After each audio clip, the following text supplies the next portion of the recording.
At ilang tulog na lang, Pasko na.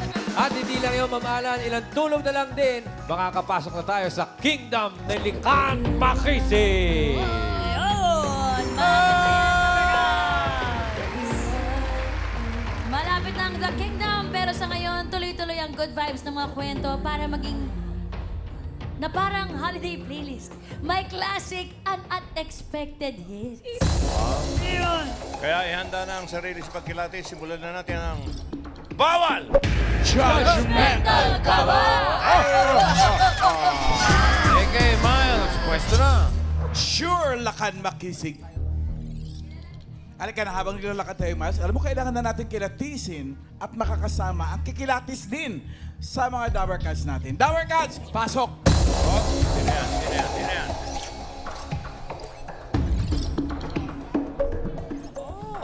Hello, Dabber Cats! I am Josine Canaleta Villarba ng Bacoor, Cavite.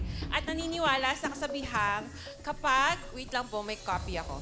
Kapag may pangarap, araw-araw ay may saysay ang inyong buhay. Maraming salamat and Ganda I ng thank rhyme. you. Totoo naman yan. Dito ka, Josa. Dito, Miss Josa. Josa ng kagandahan. Thank you po. Miss Josa, first question, judgmental ka ba? Minsan po. Minsan. Tama naman. Tama naman. Hindi sa Tama oras yun, bawal pwede mo gamitin. judgmental. Pero ngayon pa lang hawakan mo ng 30,000 pesos at galingan sa pagsagot. Dahil kapag nagkamali ka dito, Ate Josa, minus 10,000 pesos. Simulan na natin ang round 1. Josa, talasan ng pakiramdam dahil ito na ang makakasama nating magdala ng swerte. Dabber Cats, pasok!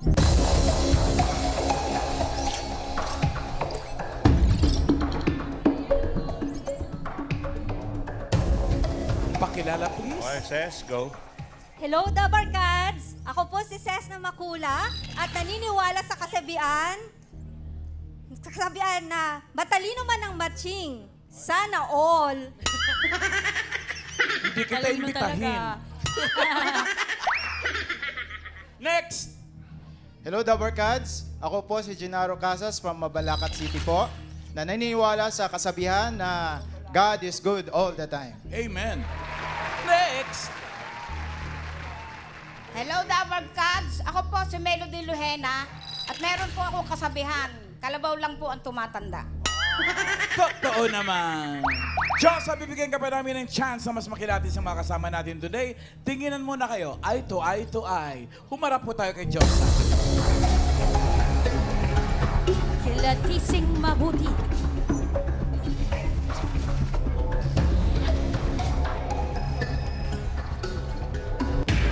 Time is up! At para sa round 1, alamin na natin ang tanong! Sino sa kanila ang naging foster parent sa 10 bata? Foster parent dahil tumatayong magulang at nag-aalaga sa isang bata na hindi niya biological child. Mga bata na naulila, naabuso o napabayaan habang napabayaan hindi nito kasama ang kanyang totoong magulang o hinihintay ang kanyang adoptive parents. Johosa, narito ang mga pagpipilian mo. Raisa, ang aming Diyosa. Mas Joey, nandyan po si Ses. Diyan rin po si Genero. Generous, ginawa mo generous. Generous. Andyan rin po si Melo. Okay, diretso mga tingin, mga dark. 10 Josa, bata. you have 10 seconds to decide.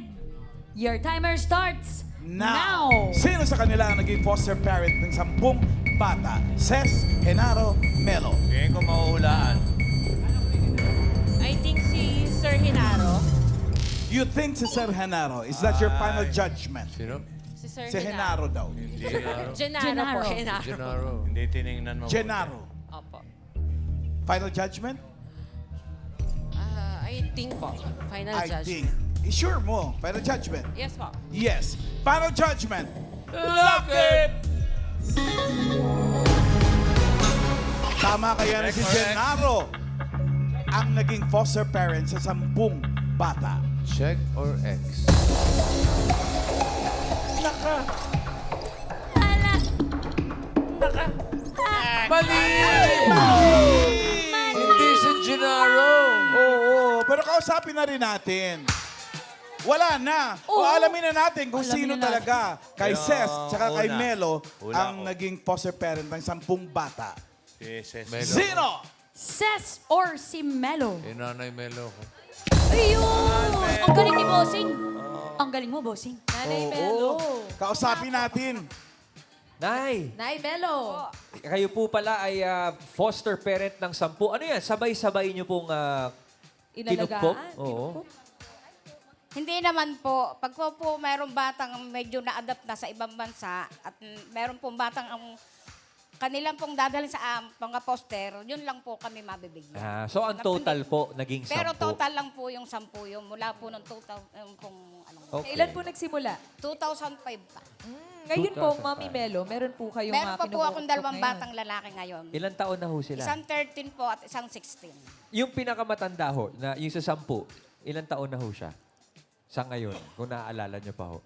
Yung pong Yung pong pinakapanganay niyong naging foster child. Yung una. Yung una. kauna-unahan po. Ay, Opo. yung pong kauna-unahan ay napampun po. Pero ito pong batang itong, Mga ilan taon na ho yun, yung kauna-unahan? yung pong kauna-unahan ay nasa 5 years old lang po. 5 years old siya noon. Opo, napaampun na po siya.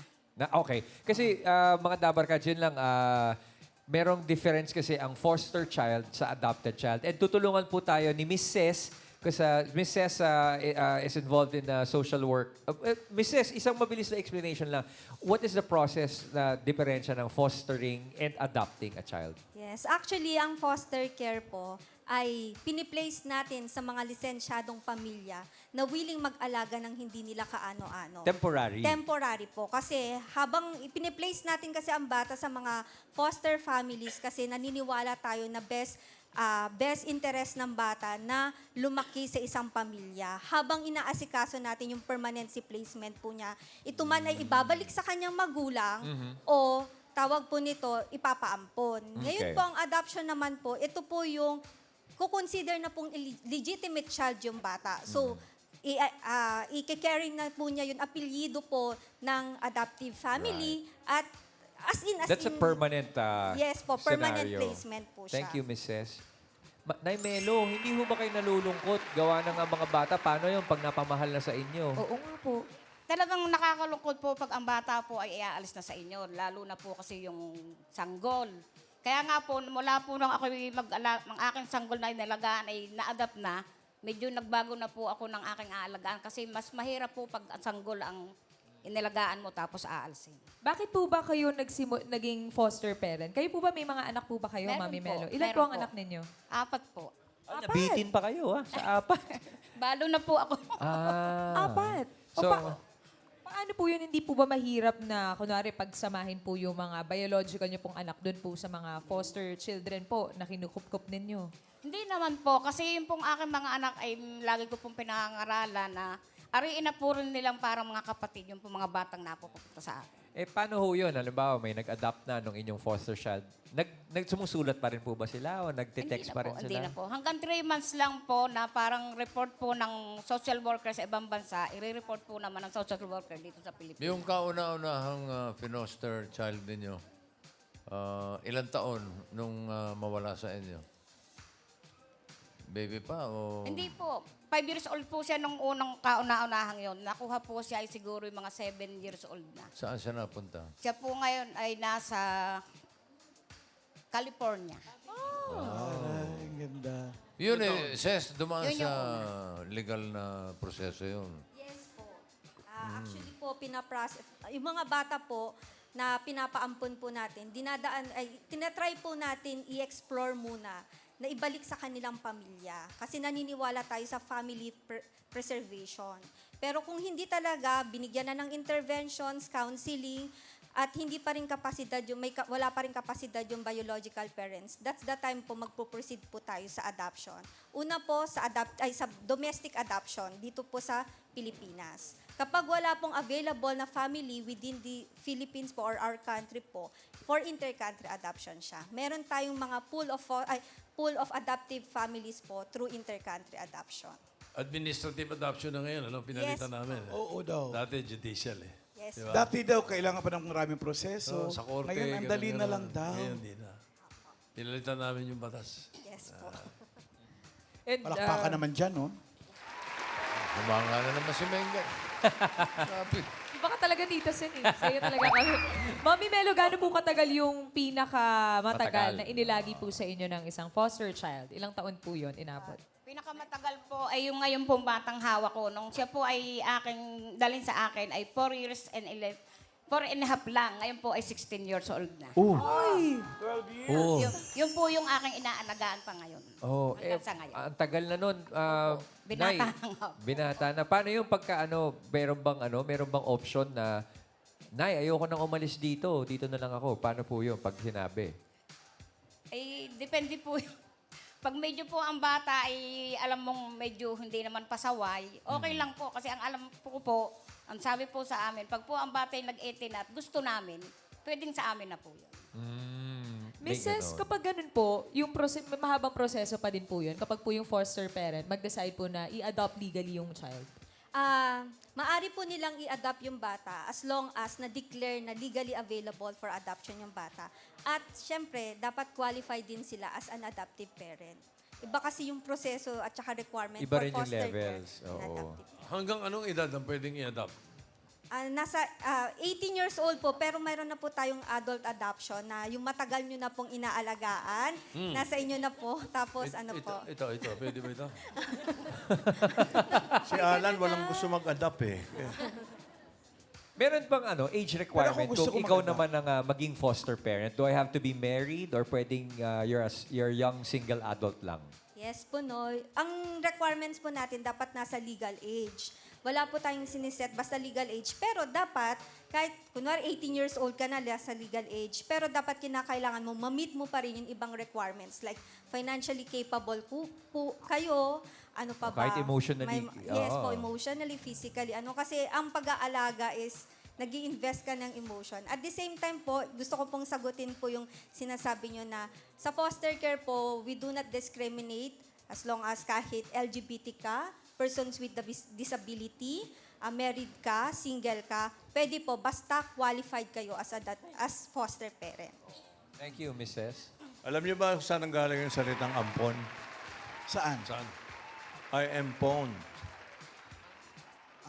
Parang sinanla ako. Sinanla Ay, lang. ampon. Nay Melo, paano kayo napasok sa pagpo-foster Kasi parent? po, May ako kilala po- ba kayo sa foster care? Opo. Meron pong kumuha sa aking social worker na dati ko pong kasamahan yon. Kasi nung unang panahon po ay meron po nung tinatawag na CCF Foundation. Siya po yung nakasama ko kasi ako po ay naging pangulo noong panahon yun. Tapos siya po ay lumipat sa Parenting Foundation. Nung po sila pinakuha ng foster parent, ako po yung kauna-unahan niyang pinunta at kinausap. Hindi ho ba magastos ang maging foster parent? Ay hindi po kasi ang pagpo-poster po naman ay yun po naman ay may subsidy na tinatanggap po sa foundation. Hindi po naman sa amin. Ayun, may subsidy naman. Kasi Gennaro, anong ginagawa mo dyan? Oo nga. Siya yung ama ng 10. Oo nga, ba't ka ba Ayan. andito, Gennaro? Po? Bakit ka nandito? Ikaw ba'y inampon? Ikaw nag-ampon? Foster parent din po. Foster parent ng ilang bata? 3 po. Tatlo. Nasa iyo Hanap pa rin, natin Kuya 10 Genaro. eh. Abo, nasa bahay ko. Ay, batiin niyo po, Sir Genaro, ang inyong mga anak-anakan. Blackout po, ma'am. So, walang... Hello Walang po. kuryente. Sa Walang YouTube, kuryente sa makikita mga- to. Ika saan ka ba? Hello po. Mabalakat po. Ayan. Ay, naku, favorite place namin ni Alan. Oo. Gaganda ng mga tao dyan. Bossing, si Kuya Ilang taon na Genaro, yun? 3 months pa lang daw po foster parent. Kamusta naman ang anong pakiramdam ng isang foster parent? Mahirap at masaya. Wala kang sariling baby? Wala po. Single po. Ayun. Oh, okay. Mami Thank you, Melo, Kuya Genaro. baka po meron po kayo may papayo sa katulad po ni Sir Genaro at sa iba Bago pa pa lang pong kasi, foster oo. parents. Tulad po ng kanina po kasi kami magkakausap na, yun po ang sinasabi ko na ang pagiging foster parent po ay hindi lang po yung basta mo lang napakaan ang bata, maanuhan mo sila ng tinit. Kailangan din po ng isang bata na makaramdam po ng pagmamahal sa kagaya po namin. Unang-una po yung pong pangangalaga mo sa bata at magkaroon din po ng malawak na pangunawa mo sa bata. Kasi iba-iba po ng ugali yan. Salamat po, Nanay Melo. At sana ay ma-enjoy pa ng mga bata ang company niyo po bilang Hanggat foster kaya po. mom. Yes. Thank you, Salamat po, Anay Mami Melo. Melo and Sir Renato. Thank you, Mrs. Salamat po. Josa! General. May kamali ka kasi ng round 1. Huwag natin mag-round 2. Baka mabawasan pa yan ulit. Sa'yo na yung 20,000. Uy! Congratulations! Josa, Merry Christmas! At sa mga Dabber Cats na nakasama namin ngayon, maraming salamat po sa pag-share ng inyong mga storya. Tandaan, ang pinakamagandang regalo, Pasko man o araw-araw, ay ang pagmamahal at pagtunay ang pagmamahal, bawal maghanap ng kapalit. Kusa itong susuklian ng panahon, pagkakataon at mga tao sa paligid mo. Dabber Cats, see you again tomorrow. Kasama pa rin ang mga Dabber Cats na kabanding nyo tuwing tanghalian. Eat Bulaga!